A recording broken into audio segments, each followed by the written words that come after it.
భక్తివన్ ప్రేక్షకులకు మదన్ గుప్తా నమస్కారాలు. మిత్రులారా, ఈరోజు ప్రత్యేకంగా ఒక 2 విషయాలు మీతోటి పంచుకోవడానికి మీ ముందుకు వచ్చాను. ఒకటి, మన హిందువుల్లో ఎంత చైతన్యం తక్కువగా ఉన్నది అనేదానికి కావాల్సినటువంటి కొన్ని సంఘటనలు నేను గమనించడం జరిగింది. ఆ సంఘటనలను కూడా మీతోటి పంచుకుంటాను ఇప్పుడు. అండ్ నిజానిజాలు తెలియకుండా, అసలు విషయం అర్థం చేసుకోకుండా సుప్రీంకోర్టు లాంటి అత్యున్నత న్యాయస్థానం మన దేవాలయాల మీద, దేవాలయాల్లో జరిగేటటువంటి అర్చనలు, పూజలు ఈ విషయంలో కూడా తలదూర్చడం అనేది చాలా బాధాకరమైనటువంటి విషయం. వాళ్ళు చేస్తున్నటువంటి వ్యాఖ్యలు కూడా చాలా హిందూ ధర్మాన్ని కించపరిచే విధంగా ఉన్నాయి. ఈ విషయాలు మనం ఇప్పుడు మాట్లాడుకుందాం. ముందు ఒక సంఘటనని, ఒక 2 సంఘటనలు తెలంగాణలో వెలుగులోకి వచ్చినాయి. ఒక ఊర్లో ఒక దేవాలయం, ఆ దేవాలయానికి నేను ఊరి పేర్లు చెప్పదలుచుకోలేదు, వ్యక్తుల పేర్లు చెప్పదలుచుకోలేదు. ఎందుకనంటే ఇది ప్రతి ఒక్క హిందువు తెలుసుకోవాల్సినటువంటి విషయం. ఇక్కడ పేర్లు ముఖ్యం కాదు, ఇక్కడ ఊరు ముఖ్యం కాదు. ఇక్కడ ముఖ్యమైనది సంఘటన. ఆ సంఘటన వల్ల మనం ఏం నేర్చుకున్నాం అనేది మనకై మనం అర్థం చేసుకుందాం. మిత్రులారా, మనకు పీర్ల పండగ అందరికీ తెలిసినటువంటి పండగ. అది పీర్లను తీసుకొని ముస్లింలు చాలా ఇదిగా ఆ పండుగను జరుపుకుంటారు, చాలా బాగా జరుపుకుంటారు.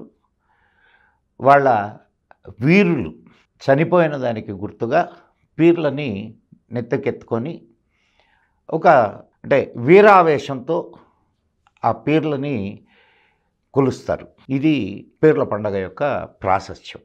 సరే, దాని చరిత్ర అదంతా వేరు. ప్రధానంగా వారి వీరుల గుర్తు అవి, మంచిది. కానీ అవి మరణించిన తర్వాత, ఆ వీరులు మరణించిన తర్వాత ఆ వీరులకు గుర్తుగా చేసినటువంటి విషయం కదా. దాన్ని తీసుకొని వచ్చి మన దేవాలయాల మంటపాల్లో స్థాపన చేయడం అంటే, దేవాలయంలో మంటపము స్వామివారి కళ్యాణం జరిగేటటువంటి మంటపాలు అవి, లేదా సత్కాలక్షేపం చేసేటటువంటి మంటపాలు. అనేక కార్యక్రమాలు, స్వామివారికి సంబంధించినటువంటి అనేక కార్యక్రమాలు చేసేటటువంటి మంటపాలు. అటువంటి మంటపాల్లో, అటువంటి లోగిళ్లలో ఈ పీర్లను పెట్టడం, దానికి మన హిందువులు పెద్ద సెక్యులర్ జెండాలను తీసుకొని సమర్థించడం, ఇది ఎంతవరకు సరి అయినది ఆలోచించండి.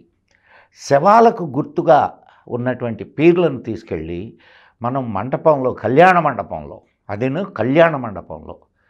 పెట్టడం, దానికి హిందువులు సమర్థించడం, ఇది అసలు ఏమైనా సమంజసంగా అనిపిస్తోందా మనకి?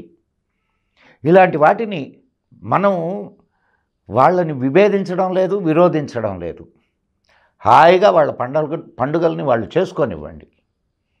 కానీ మన సాంప్రదాయాన్ని not at the cost of our traditions, ఇది ఒక్కటి మనం గుర్తుపెట్టుకోవాలి.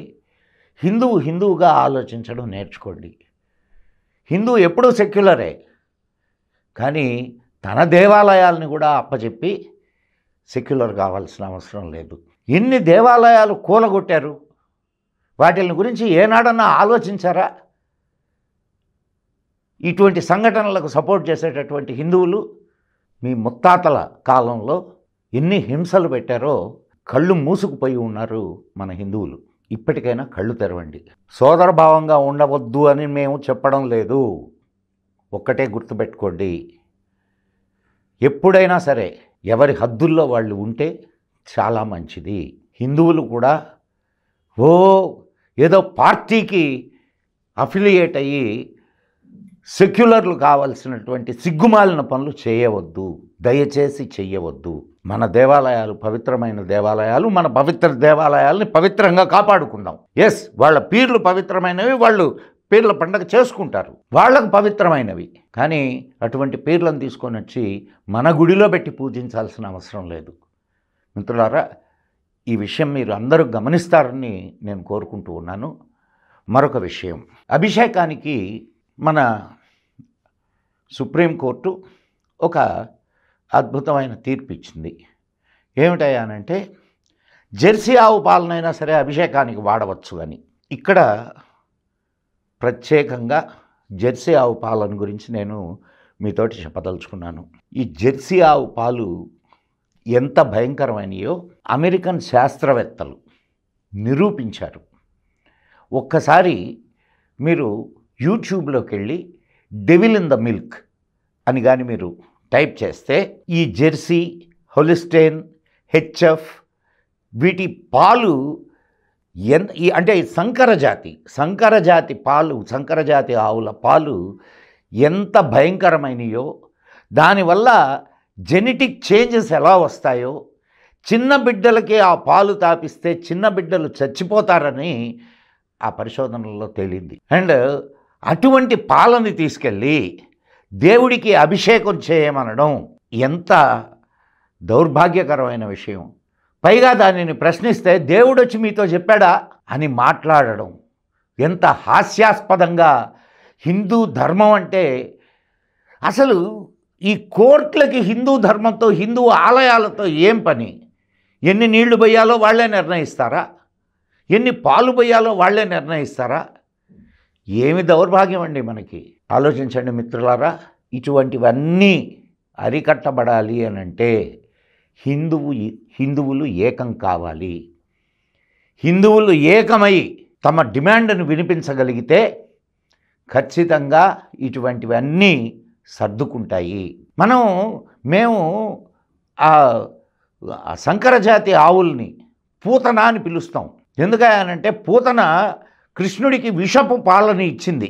ఇప్పుడు ఈ సంకరజాతి ఆవుల పాలను మన బిడ్డలకి ఇస్తే కృష్ణుడు కాబట్టి హరించుకున్నాడు, కానీ మన బిడ్డలు హరించుకోలేరు. తక్షణమే చాలా జబ్బులకు లోనయ్యేటటువంటి అవకాశం ఉన్నది. అటువంటి పాలని అభిషేకానికి ఉపయోగించమని తీర్పులు ఇవ్వడం అంత సమంజసమైనటువంటి విషయం కాదు. సరే, వారికి అధికారం ఉన్నది కాబట్టి, తీర్పు ఇచ్చే అధికారం ఉన్నది కాబట్టి తీర్పు ఇచ్చారు. కానీ ఒక్కసారి తీర్పు ఇచ్చేటప్పుడు దాని వెనుక ఉన్నటువంటి విషయాలని కూడా గమనించుకొని తీర్పులు ఇస్తే చాలా బాగుంటుంది అని నా అభిప్రాయం. కోర్టుల మీద అపారమైన గౌరవం ఉన్నటువంటి వాళ్ళం. ఆ గౌరవాన్ని నిలబెట్టుకోవాల్సినటువంటి బాధ్యత కూడా కోర్టులకు ఉన్నది మిత్రులారా. కానీ ఇవన్నీ మనం ప్రతిఘటించాలి అనంటే హిందువు సంఘటితం కావాలి. ఇది మిత్రులారా, ఈ రెండు విషయాలు మీతోటి పంచుకోవడానికి ఈరోజు మీ ముందుకు వచ్చాను. జై హింద్, జై మా భారతి.